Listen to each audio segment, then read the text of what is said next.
is pretty random, but I wanted to make a video about autistic people and their possible responses to love bombing.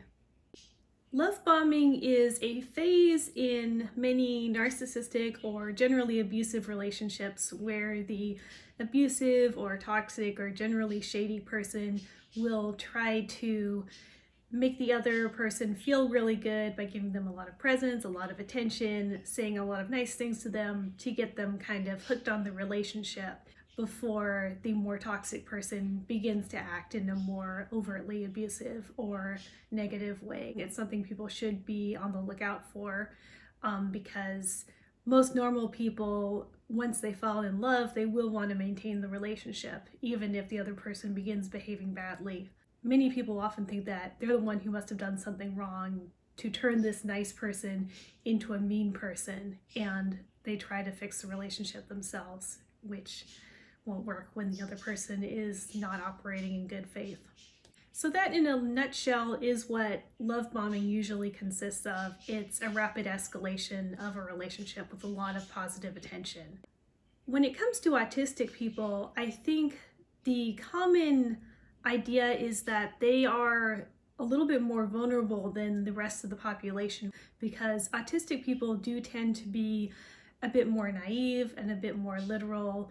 If someone comes to them with good intentions on the surface, they're usually just going to accept that, and they're not going to assume that the other person is not being forthright with them, because they do tend to be very forthright themselves.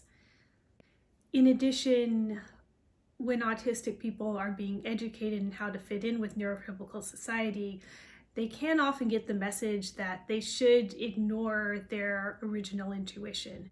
Like, they might be told, oh, if someone smiles, then that means they're trying to be nice to you, so you should always try to be nice to them back, even if your first instinct is that you're not comfortable in the situation, or like something really bad like that. So because of those things, the naivete, the tendency to interpret things literally, and also being used to accepting things that are typical for neurotypical society, even if they make the autistic person uncomfortable, those are factors that usually are considered possible vulnerabilities when it comes to autistic people and abusive relationships. However, as I've consumed more media by autistic people and learned more about their experiences, I think that in some ways autistic people can be more resistive to getting into abusive relationships. Just because someone's autistic, I don't think they should go around thinking, oh no, like I'm a prime target for abusers. Bizarrely, some of the things that could make autistic people more vulnerable actually make them a little bit more immune to some of the tricks that abusers might usually employ. When I think about autistic people and their possible responses to love bombing, I think about the movie Spirited Away and the character of Chihiro and her response to one of the demons in this fantasy world called No Face. I don't really think that Chihiro herself is really intended to be read as neurodiverse, and I don't think that No Face is intended to be read as a narcissist or a toxic person or anything like that. But I do think that their relationship dynamic is kind of interesting as a kind of parable for how to not be manipulated by someone who is like piling on gifts and promises because they want something from you and they don't have your best interests at heart.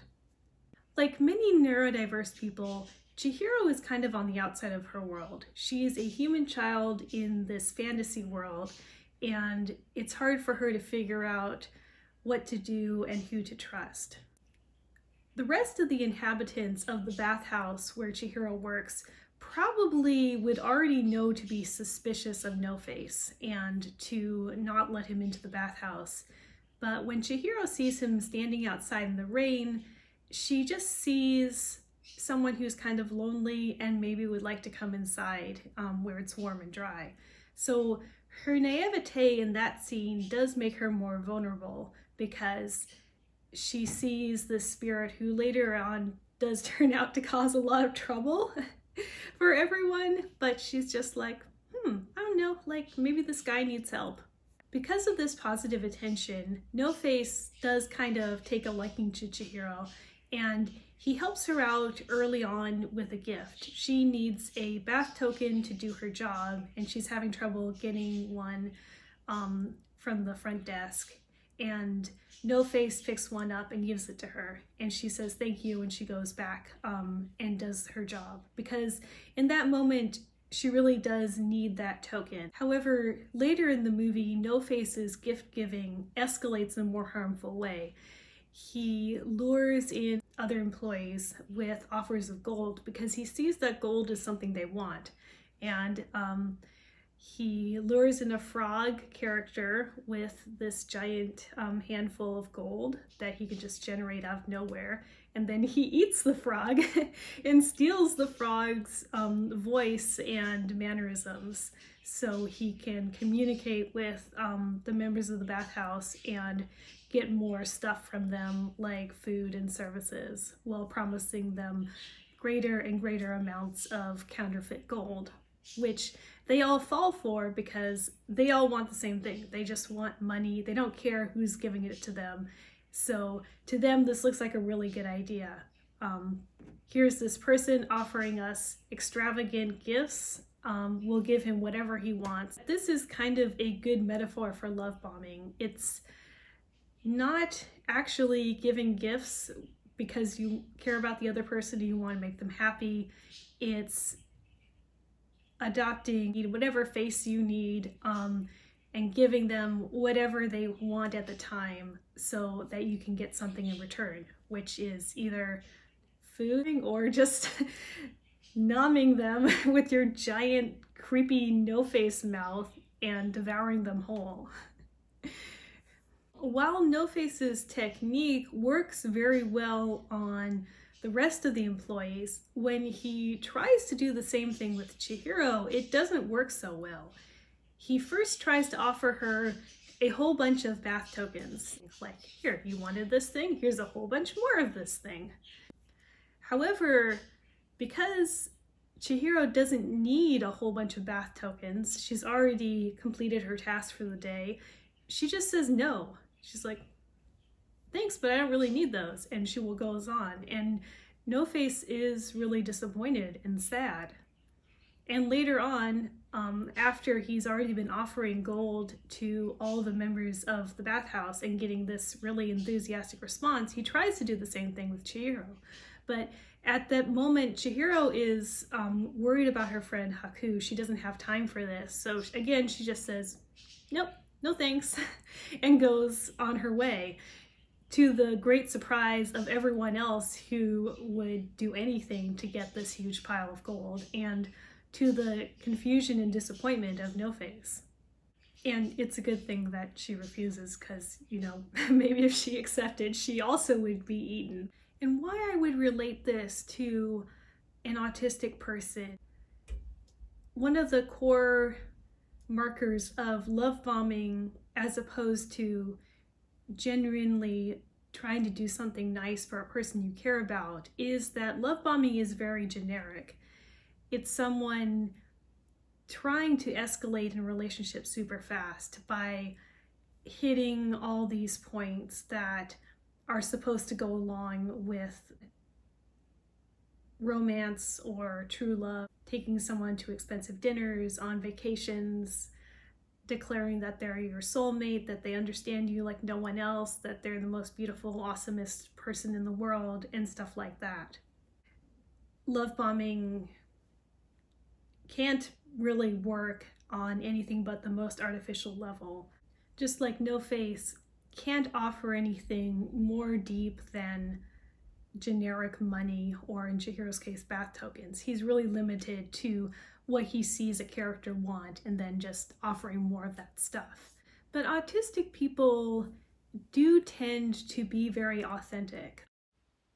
and they value real human connection. And they're not distracted by empty but shiny gestures. Chihiro doesn't know that the gold is fake. She just values friendship so highly, she doesn't let anything else distract her.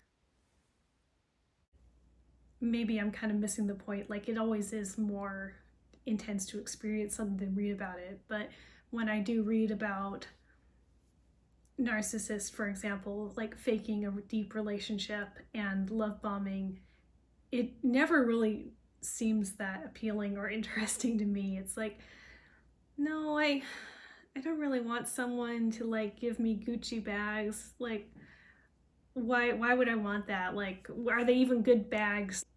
Let's just like watch Netflix on the couch together and choose a fun show that we both like and then talk about it and learn about each other through what we've noticed through the show. Like, that seems like a lot more fun to me. But I realize maybe that is kind of an autistic way of looking at relationships. So bringing this back to Spirited Away, I consider that autistic people might just be kind of immune to love bombing. That if love bombing is these shiny pieces of counterfeit gold that are being offered to someone in hopes that this person can actually be devoured, autistic people are kind of like Chihiro, just looking at this gold being like, yeah, but what would I actually do with that?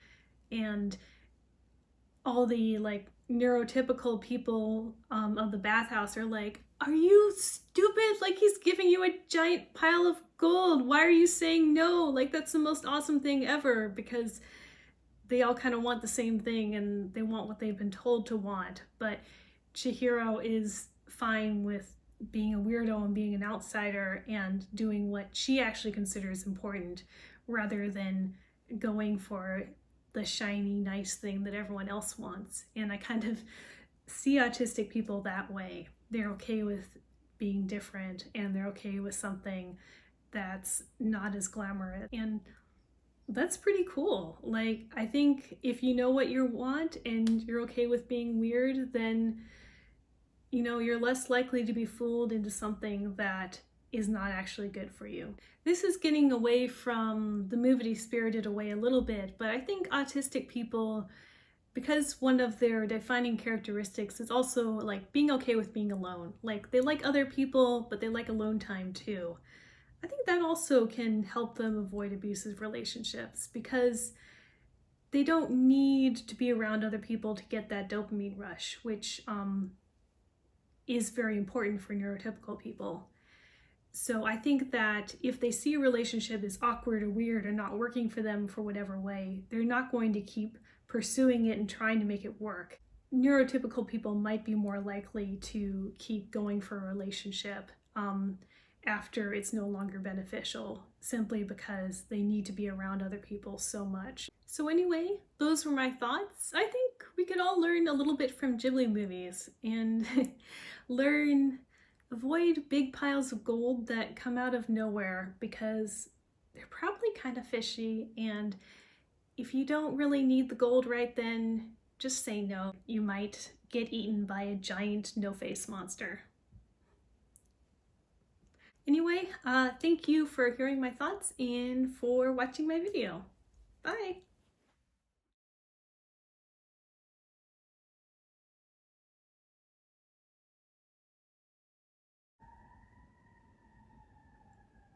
Siren.